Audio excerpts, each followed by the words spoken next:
Hey everyone, this is Bo from the Mabi server. I'm here to do a video on the returning event called the Return to Doki Doki Island. Basically, it's your typical Doki Doki Island, except there are new rewards. So I'm going to go ahead and show you guys what those rewards are and how to get some cat's eyes for this event. First, let's explore the festival market. In the festival market, you can actually buy some food from these NPCs and collect them in your cooking journal. Now, not all of them can be collected in your cooking journal, but most of them can. There are some food in here that actually do some special effects as well, so it's always nice to try them all and see what they can do. Once the event is over, you pretty much won't be able to obtain some of these dishes anymore, so it's always good to collect them while you can. Another thing that you can do on Doki Doki Island is your typical bazaar games on Mabinogi, and they're basically the hammer and the darts game. Now, the hammer and darts game you can play with other players, and you have a chance of winning some soulmate boxes. And the soulmate boxes comes with some decently nice prices. You can get some totems with stats on them, or you can get some gestures. The gestures that you can get is the courtship gesture, which looks like this. The other gesture that you can also get is the I love you gesture. And last but not least, you can get the cutie gesture, which is personally one of my favorite gestures because it does this little cute little dance sort of thing. Yeah. Invisible chicken. Last but not least, you can also get gems and crafting materials as one of the rewards as well. Let's not forget our most common prize of all that you can get in the boxes, potions. If you're not really into all that whole hammer and darts game, there are plenty of other ways you can get soulmate boxes. One of the ways to get a soulmate box is to sit at a campfire for about 10 minutes, which is roughly 3 campfires. I would more likely say 2 and a few seconds of a third one, which kind of sucks because then you have to put down 3 campfires, get those firewood ready. And once you sit at a campfire long enough, you will get this buff, and this buff looks like this. And you'll instantly get a box. Now, this only works 1 time per day, so it's kind of a daily thing, but it's a free box and all you gotta do is just sit down. Now, there are other ways you can actually get a soulmate box. You can get one through your soulmate.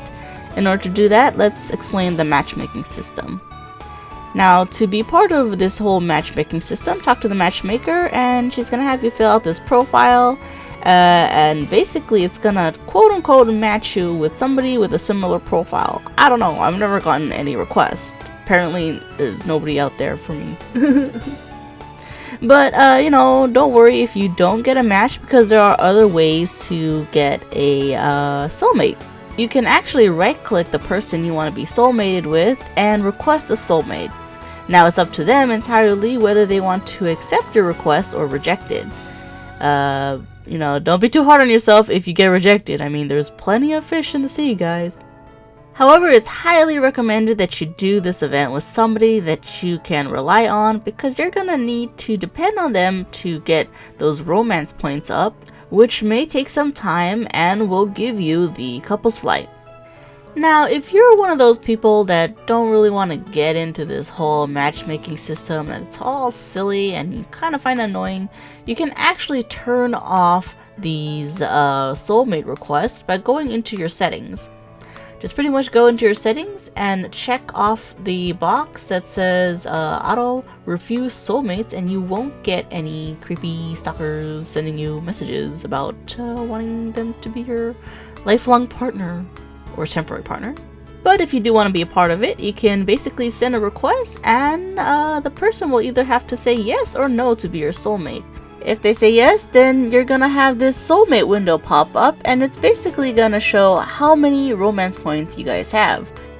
You'll also notice that you're gonna have your own little private chat right below the window, and you can just chat in it if your soulmate person is online. You'll also notice on the mini map that there is a little white triangle, and that is basically where your soulmate is.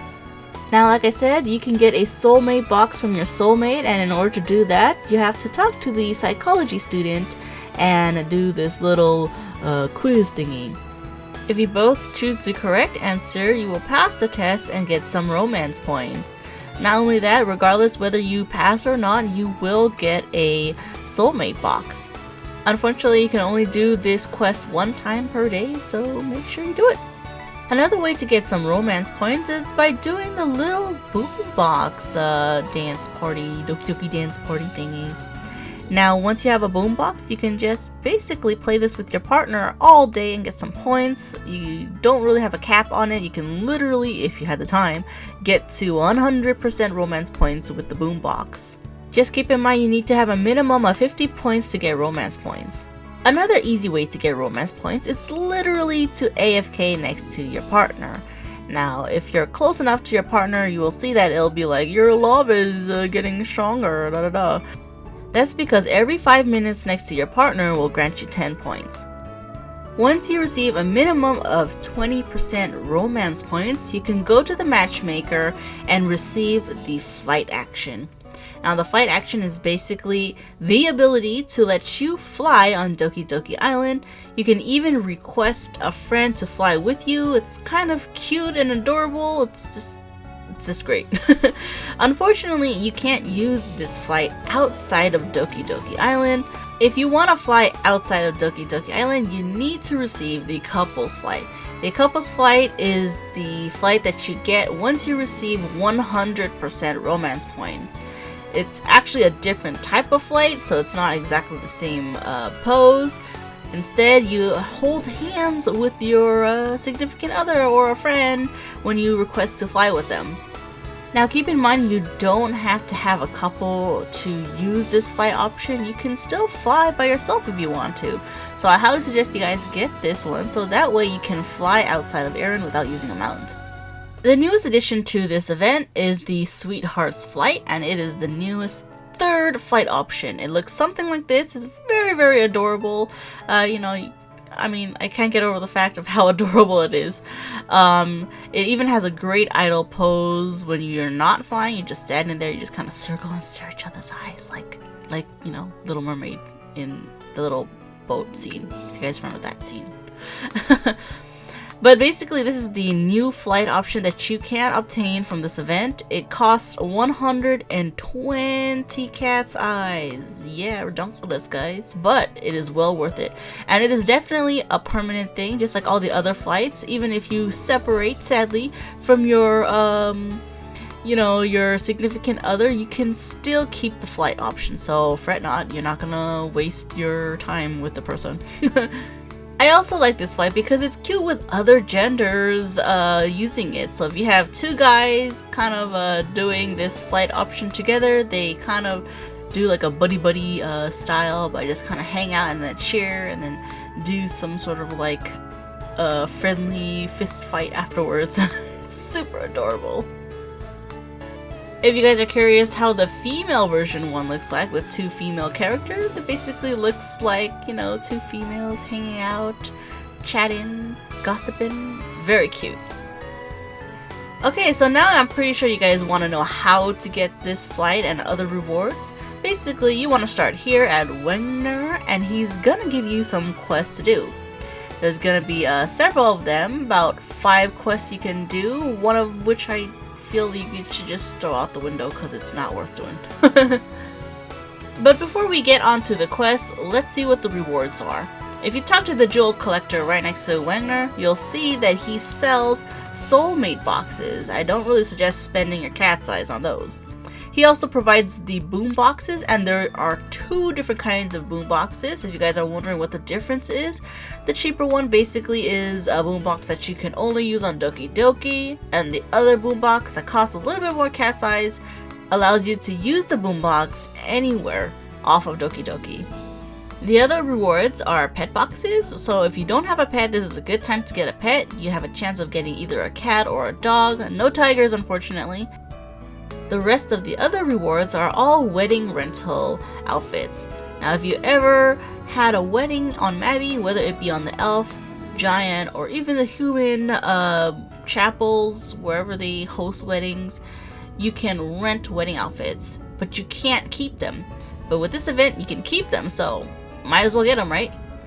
The most popular quest that you will be doing for this event is the potato gathering one.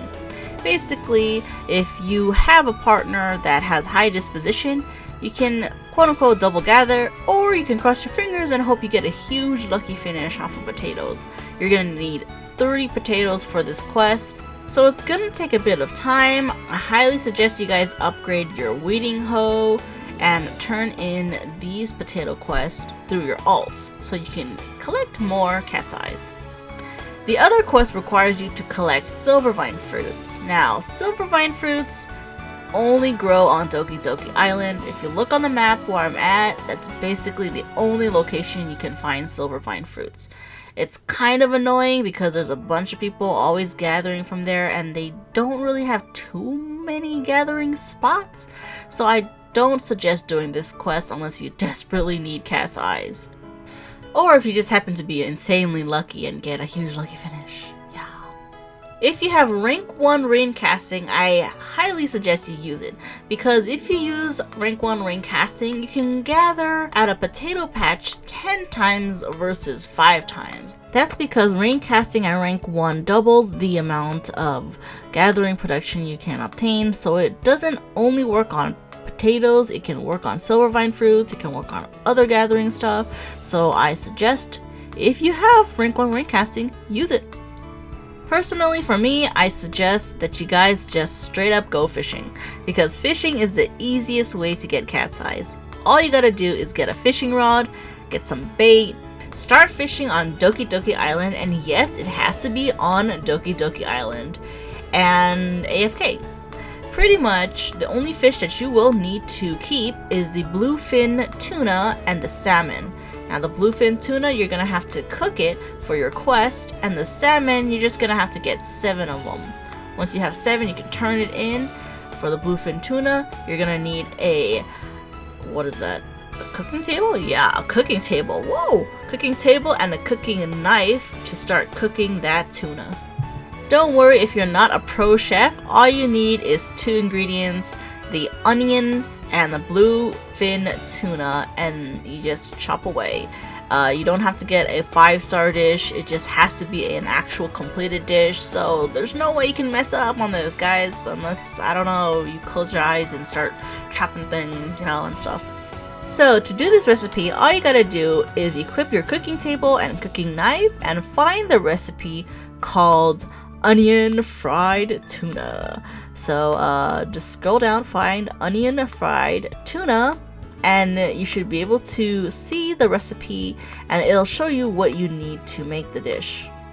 For onion fried tuna, you're gonna need to have obviously the bluefin tuna and an onion. I mean, there's other quote-unquote ingredients you can add, but it's not really necessary. It's kind of a waste.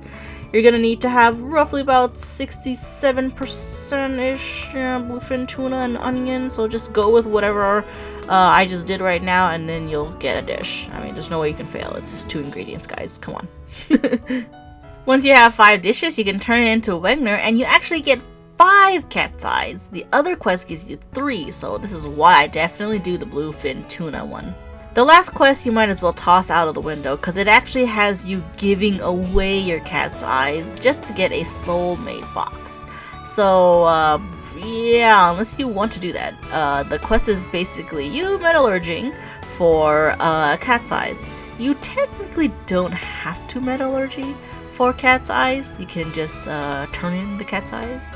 I don't even suggest to metallurge for cat's eyes in general, because if you do happen to find one, they all come in different sizes and they don't stack.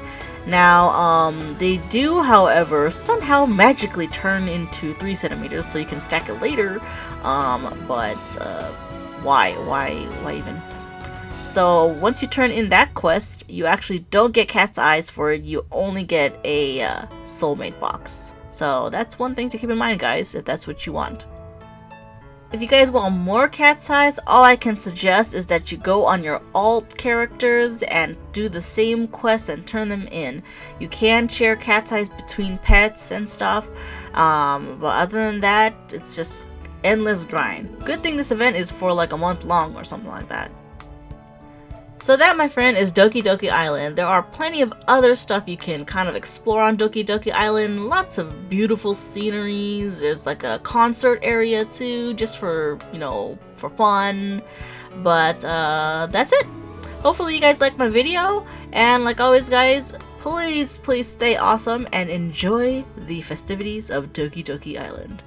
Just don't get carried away.